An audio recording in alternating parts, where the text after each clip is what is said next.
Cats podcast. Ready? Let's go. Welcome to the Community Cats podcast. I am your host, Stacy LeBaron. I've been involved helping homeless cats for over 20 years with the Merrimack River Feline Rescue Society. The goal of this podcast is to expose you to amazing people who are improving the lives of cats. I hope these interviews will help you learn how you can turn your passion for cats into action. Today, I'm thrilled that we are speaking with Sterling Davis, the Trap King. And I can't believe it's been a while. It's been almost like 2 years since we last spoke. And Sterling, I'd like to welcome you to the show. Hey, how you doing? Thanks for having me back. Yeah. So how have things been? What have you been up to the last couple of years? It's been good. It's been a lot. Busy, super busy. A lot of trapping still as usual, but a lot of events and shows as well towards the educational side. And I've been hanging out with my friends, the Acro Cats, and doing some shows with them and educating some of their followers and fans on TNR community cat care. So I've been pretty busy, Still a lot of TNR, but a lot more educating. And that's a lot of what I want to do. So that's a good thing. Yeah, that's exciting. So you actually just sort of touched upon it in terms of the conversation around work-life balance here. You've got the trapping demands on a local side being in Atlanta, in the Atlanta area. And then you've got this educational component. Sounds like you're sort of prioritizing education and outreach a little bit more. And what actually are you doing when you're out and about around the country? I'm TNR first and foremost, but I try to address issues and things that I see that come up. Like one of the topics that I wanted to touch on that I did not too long ago was talking about diversity in rescue and then handling or dealing with feral humans, I guess you could call it. Because that's something I know a lot of my followers, a lot of people that follow me, and they do rescue as well, they've experienced it. I know my volunteers, when I first got started, they would run into situations where they would be harassed and people would talk to them bad. So I've been addressing that a lot lately on how to deal with rude or aggressive or, like I said, feral humans. Would you be willing to share some of your tips here? Because I'm sure there are many people around the country that have run into these situations where, you're really just not feeling safe and you're there for the cats, but yet the environment is really not a good place. And especially where there are a lot of women in this industry, it makes, women feel even more vulnerable. What are the tips that you share? Yeah, one of them that I talked about during my presentation, and the presentation, by the way, was hilarious. I actually had a volunteer come up and we did role play during the presentation, and it was pretty hilarious. The volunteer was wonderful. She participated and did well. But one of the tips that I gave is as far as like politics and things to that degree. Like I spoke about Michael Vick. And when I mentioned Michael Vick, of course, everybody was like, oh, boo and everything. And I was just letting people know a lot of times that reaction it could cause a rift before you even get started. If you're going in an area, in a neighborhood to do TNR, you want to educate and speak with people. You don't want to just jump out of a van with traps and just start doing it. You want to talk to people, make sure that they know what you're doing, why you're doing it. And then some of the topics you bring up, like some stuff you should just stay away from, such as like Michael Vick or religion, politics. One of the tips that I gave too also was that we talked about during the presentation is bumper stickers. If you have a bumper sticker on your vehicle that is letting everybody know who you voted for or what politician you don't like, well, depending on what neighborhood you go in, somebody could see that and automatically they don't want to hear about TNR cats or anything you're doing because they don't agree with your political views. And that's just something that shouldn't even be in cat rescue because it doesn't help the cats. That's really interesting. I hadn't even thought about that. And my daughter is a great fan of bumper stickers. So I think that you could clearly identify where her leanings are. She probably has 20 bumper stickers on the back of her car. So it's very interesting point taken that you want to keep yourself sort of in camouflage in the community to the best of your efforts. And you actually did a trip up to Minnesota this past year and went around and chatted to some students in schools. Tell us a little bit about that program. That was really fun. I was working with a feline rescue when I was out in Minnesota, and I went to a couple of shelters, but the best part, I really loved going to the schools and working with the Girl Scouts because I was able to connect with the children. You teach the compassion young, and I think it's great because when I was young, I couldn't imagine if I would have had somebody come up to the school and do a little rap and talk about cats because I really like cats and I didn't know how many other people like cats. So being there and talking to children and, like I said, teaching the compassion young, it was great. I was able to read my TNR book and they loved it. Well, they probably loved Demita Joe more than anything. My cat Demita, she kind of stole the show. She's trained, she's leash trained, she's clicker trained, and she actually goes into the trap to show how the process works. So once she did that in front of the students, they went crazy. Everybody just wanted to pet Demita, but it was fun. It was a lot of fun. The kids seemed engaged and interested. It was good. I loved it. And the Girl Scout thing, that I visited a Girl Scouts troop, and it was pretty good too because I'm still getting a TNR badge for Girl Scouts and Boy Scouts. I think it is something that goes hand in hand. It's an outdoor activity. It's positive. So that's something I've been working on too. And being able to go visit a Girl Scout troop and the schools, I think really helped push that in that direction. I think that's a good move. I had a ton of fun too with Feline Rescue, so I really enjoyed it. That's great. I saw a few of the videos, and it seemed like you had standing room only at a lot of locations. So that was fantastic. Just out of curiosity, how does one encourage your local Girl Scout or Boy Scout troop to have a TNR badge? Well, for me, it's been pretty much spreading the word. When I first thought of the idea, I thought that there was like one central location to go to and I could talk about it. But it's more so like just spreading the word out there because it's so many different areas. So that's been the main thing, just spreading the word and keep putting it out there. I've met a few troop leaders that said that they think it's a great idea and they would spread it. But I'm not sure about the main board or just one main place to go to. So I've just been putting it out there like crazy, in hopes that the word continues to spread and somebody can get back with me on it. Because I've even reached out to, the Boy Scouts of America, Girl Scouts of America, and I think they're changing it to just Cub Scouts of America now. So it's been sort of just spreading the word process for me now. Very interesting. It's a great thought. In my experience, I've had a lot of Boy Scouts and Girl Scouts obviously do a lot of food drives, and they've also built feral cat shelters. They haven't necessarily done that much cat trapping in my experience, but that's not to say that they couldn't and that they shouldn't. I think that they should. They definitely loved building the cat shelters that we had, especially the ones that were, super insulated for New England winters, and they would be able to paint them, pretty much whatever way they wanted to paint them. You sort of want your shelters a little bit, you don't want them bright pink really, but they're pretty much, they could sort of design them in the way that they wanted to. So there were often a lot of those kinds of projects. But I think a TNR badge is a really fantastic idea and one that, we should really consider taking it across the country, so to speak. And it would be a great project. Before we go on to other topics, being the trapper that you are and all the work that you do in Atlanta, what's the situation like for cats, community cats in Atlanta? Are things getting better there? Yeah, I believe so. I see more engagement. I see a lot more engagement. I mean, not just from my standpoint and my experiences, but just other people. I can see it. And it feels good to go to a lot of colonies. Or I had a few situations where I was called out because I see a bunch of cats and then I get out there and I see that all the cats are ear tipped. And so that's great. At that point, I could just explain to that person, hey, these cats are all ear tipped. That means they're vaccinated, spayed, neutered, and it's good to go. So I've had some situations like that where I've been called out and the cats were actually had already been TNR'd. So it's starting to pick up. I see a lot of more people getting engaged, and definitely some of the communities that I've gone to, I've been able to get a lot of people into trapping on their own. So that's been great. I've had different little contests for the kids and stuff. And some of the neighborhoods I go in now, the little boys are like grabbing cats, like, hey, to support for this or something. And I'm like, that's not really how it works, but I'm glad that they're getting engaged and understanding and want to do something about it. So it's looking pretty good. It's looking good.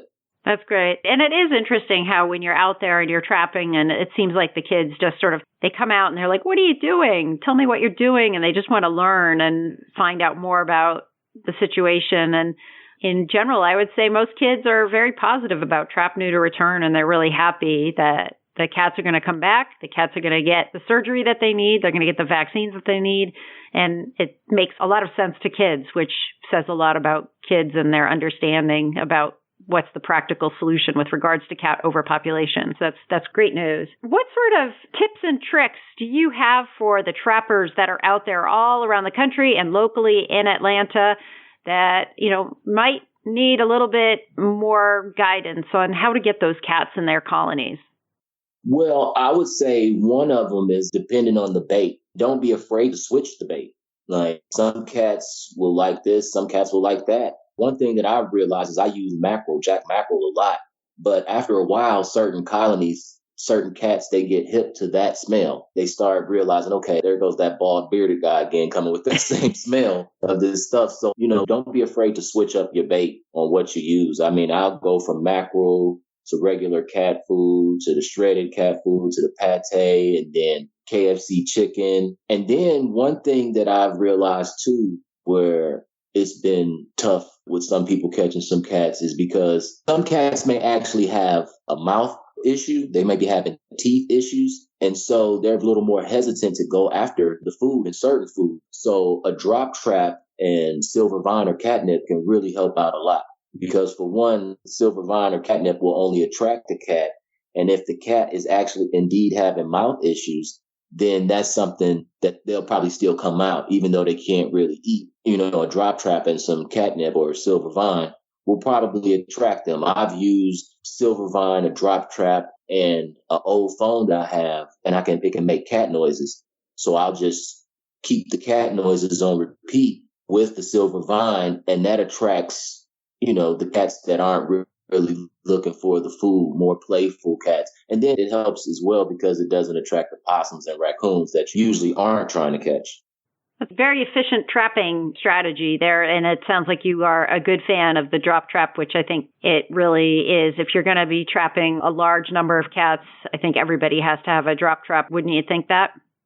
Oh, yeah, you definitely want to have a drop trap. I mean, that's why I tell people, make sure you work together, because if you don't have one, you could borrow one. But it's definitely helpful because you get to situations where you get those last few or a couple that you can't get. Or if you finish in a colony out, then you could focus on getting that last three instead of continuing to retrap everybody else, because I've had that happen to me a bunch of times where the same little guy just keeps running in trap because he knows I'm gonna feed him and let him back out, basically. So because he's already ear tipped. So the drop trap base definitely helps with that as far as finishing a colony and getting specific cats.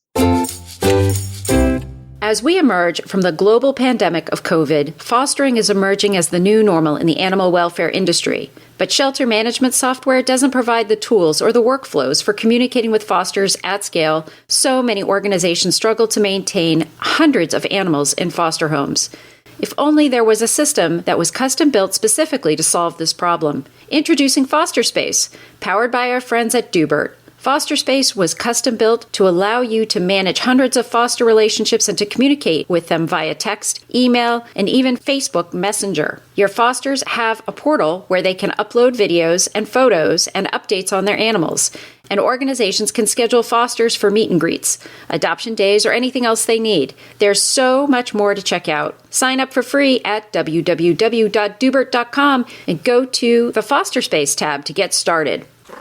Community Cats podcast and feline leukemia advocacy supporter Margaret Tompkins are thrilled to announce our first ever online feline leukemia educational day to be held on July 18th from 10 a.m. to 5 p.m. We will have a wonderful group of speakers sharing their expertise around feline leukemia. Planned speakers include Amy Kolbecker from Best Friends Animal Society, Dr. Julie Levy from the University of Florida, Brittany Fox-Hover from Merrimack River Feline Rescue Society, Danielle Case from Treehouse Humane Society, Dr. Heather Kennedy from KC Pet Project, and Monica Frendon from Austin Pets Alive. I really hope you'll join us on July 18th from 10 a.m. to 5 p.m. To register for just $25, go to www.communitycatspodcast.com and click on our virtual education tab, and you'll be able to sign up today. Please join us. Please learn all that you need to learn about feline leukemia and make those adoptions happen. Once again, go to www.communitycatspodcast.com. Sign up today. We'll see you there.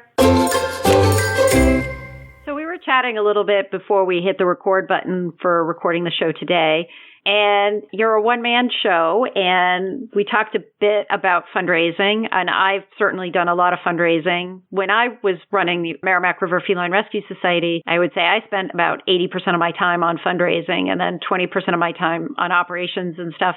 And you and I are very different in personalities.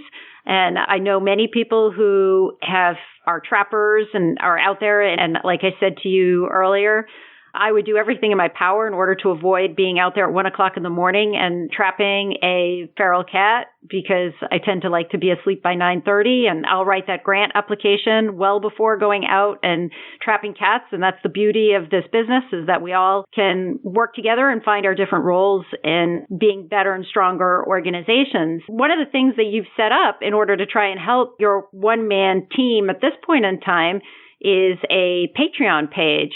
And I'm actually only familiar with Patreon pages because it's used in the podcasting world for monthly sponsorships to help support podcasters, but you're using it for your nonprofit. So I think it's a really interesting fundraising idea. Do you want to share a little bit about sort of what the page is all about and how you have it set up? Well, when I first started, I didn't have a monthly subscription or donation thing set up, and I'm pretty horrible about asking for donations, to be honest with you. And I ran in this just heart first and really wanting to do it. I knew my strengths, but the Patreon page helps because it's basically a monthly subscription where my patrons, they donate, and in return, you get just different. I've sent out stickers and shirts and things to that degree, and then exclusive footage. So a lot of times, some of the stuff that you see on Instagram or Facebook, you don't get the same thing as far as Patreon. And I'm comfortable with that because it's not just asking, coming out saying, hey, can you give me some money? It's more so saying, here, I'm giving you something with that. And people can appreciate, if they want to see my big head butt some more, then they can, because I put a lot of content up there, a lot of video chats, interviews. People want to ask me questions and stuff like that. It's much easier to reach me through the Patreon page. So it's been pretty helpful. I was hesitant at first, like I said, because I'm always kind of leery about asking for money. It's not the easiest thing in the world for me. My strength is definitely working with TNR cats, educating people and speaking with the people. Like I'm a cat person, but I'm also a people person. So that's my strength in actually doing it. So the Patreon page is a monthly subscription that's really helped me out a lot as far as things just like traps, gas, of course, surgeries, but repairs on a vehicle. The trap van I definitely run the trap van a lot. It's fun, and I have a lot of fun with it. It's not just all TNR on there as far as just me trapping cat videos of me trapping cats. Like I do a lot of tips. And then if I go do presentations anywhere, I can record it and share that presentation with my patrons that aren't able to actually make it to the event. So it's pretty fun. I do a lot of funny stuff on there and just more of an in-depth, exclusive look into me and everything that I'm doing, because a lot of this stuff, I don't even put out every cat that I trap. I don't record everything, but it's definitely a lot more. Like I said, if you enjoy hanging out and following my big head butt, then you can definitely see a lot more on the Patreon page. Yeah, so I'll take the mic and say, put the ask out there. So if there are folks interested or folks that follow Sterling on Facebook and Instagram and you want to help support the work that he's doing, please check out his Patreon page. I actually just pulled it up here. I was checking it out. So it's at patreon.com/OGTK. And you can check it out. So I am doing the ask if there are folks that do follow him and have taken his advice and admire the work that he's doing. He's got very reasonable monthly contribution levels, and you should really take advantage of it and help a guy out in Atlanta who's just trying to help some feral cats as well as spread the word around the country. So I'm doing the pitch for you today, Sterling. Thank you so much, because I'm really running around in my van kind of like the Anthony Bourdain cat. So really with everything that I'm doing. So thank you for that. It sounds like, upcoming, you do a lot of speaking at events, you travel around, and if there are organizations out there that are interested in having a guest speaker or, a key guest at one of their fundraising events, that you are available for those kinds of things, obviously for a fee and, pay your travel expenses and that kind of thing, but you are available to go around the country. Is that correct? Oh, definitely. I love it. I enjoy doing it because it's a lot of people that don't know about TNR still. Like I said, I travel with the Acro Cats often and explain and do a little short presentation and explanation on TNR and what I do at their shows. And I love to see people find out about it. They hear it and they're like, wow, I never knew that. I never knew that. And then you hear people like say, oh, wow, well, I did see the ear tip on the cat. And I thought they were just getting into fights. So it's good to hear people identify with it and learn. Like, that's a real big deal. I use the term Anthony Bourdain of cats because really that is the thing. I really love that, traveling and working with different people. I've been able to do a lot, as far as I've even been called out at times just to speak to certain communities, certain tough, rough neighborhoods that don't want to allow it. And I've been able to help and turn that around. Different women that's been harassed for trying to feed colonies and stuff. So being able to travel and go help with that, with those type things, is awesome. I would have never even thought that I would make it further out than Atlanta, but it's everywhere now. So it's good to see that. It's really good to see that. Well, and it's also great with the language, too. You were talking about how, here you are sort of talking to a group of people that are cat familiar, cat savvy. And I had the same experience when I was speaking at a cat show.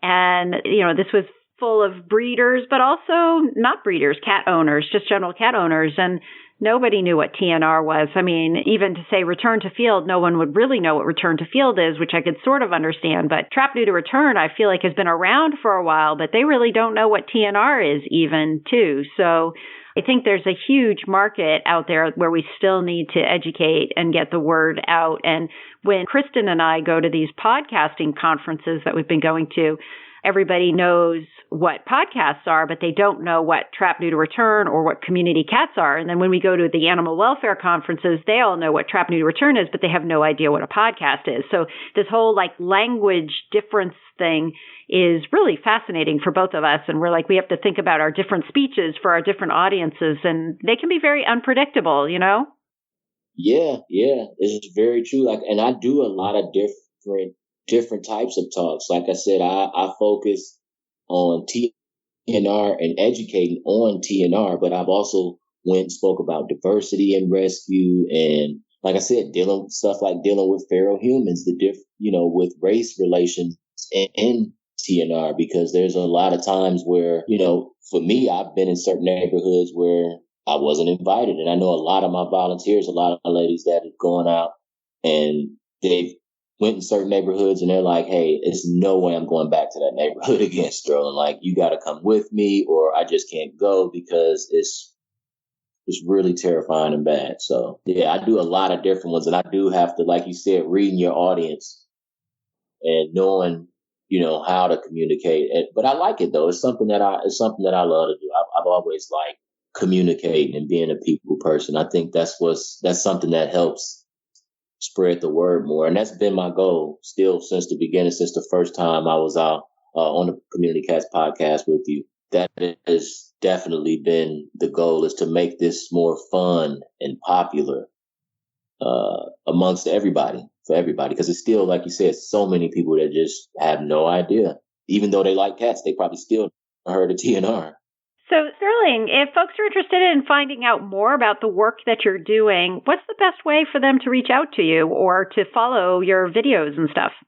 Well, I'm always on Facebook and Instagram. On Facebook, find me under Trap King Humane Cat Solutions, or just my name, Sterling Davis. I have a Sterling Davis page and a Trap King Humane Cat Solutions page. You can look either one of those up on Facebook and follow me. And I'm really active on Instagram as well. It's _original_ Trap King. And like I said, I'm on Instagram and Facebook a lot, but also the Patreon page as well. And then from my website, www.trapkinghumane.org. So it's a few places to get to me. And once you get to me, you're going to see a whole lot of cats and a whole lot of traps. Sounds great. Is there anything else you'd like to share with our listeners today? One of the points that I made in my presentation, I always usually end with, you don't lose cool points for compassion. And that's been my thing. I want to elaborate on that. And I've been trying to elaborate on that more lately. And that compassion isn't just for the animals. It's for each other. It's for the people too. I mean, it's a lot of what we go through in rescue comes from what we say and do to one another, and not necessarily even the cats or the resources that we lack, but it's the way we approach and handle one another. And I just want to stress, you don't lose cool points for compassion. And that compassion isn't just for the cats and the animals that we rescue, but also for the people that we work with. So let's be patient with each other and be a little more kind. I see a lot of people that go back and forth with it, and I can't stress that enough, that you want to be good to the people as well, to each other. I agree 100%. We all have to treat each other with respect and compassion and understanding to our fellow friends as well as our cats. So I agree with that 100%. Thank you for sharing that. Thank you for all that you're doing to help cats and people and everybody, all across the country and in Atlanta. And thank you so much for agreeing to be a guest on my show. And I hope we'll have you on again in the future.